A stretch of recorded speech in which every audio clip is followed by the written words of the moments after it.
Ang programang ito ay rated SPG. Striktong patnubay at gabay ng magulang ang kailangan. Maaaring may masiselang tema, lengguwahe, karahasan, sexual, horror o droga na hindi angkop sa mga bata. Narito ang hindi nyo dapat papalampasin sa aabangan mamaya sa ating paboritong palabas sa EPJ Batang Quiapo. Nakikiusap si Tanggol kay Boss Divina.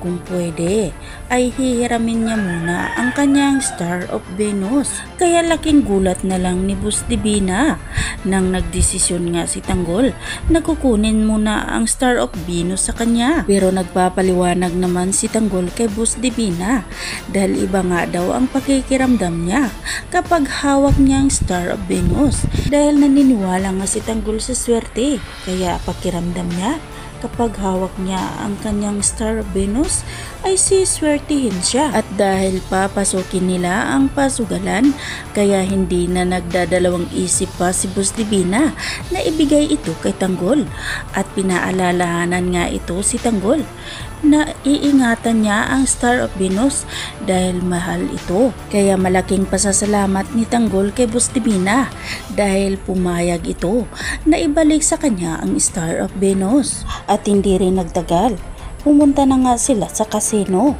kasama sila Boss Divina at ang mga kagrupo ni Tanggol. At dito nga agad ngang hinamon ni Tanggol ang may-ari ng casino na maglalaro siya at itataya niya ang Star of Venus. At di nagdadalawang isip ang may-ari ng casino na pumayag ito, kaya hindi maiwasan ang dalawang panig na mag-alala ito.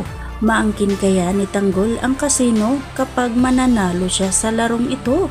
Kaya naman mga kaibigan, aabangan natin yan mamaya dito lang sa ating paboritong palabas sa EPJ Batang Quiapo.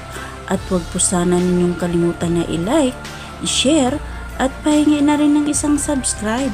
Maraming salamat sa inyong panunood.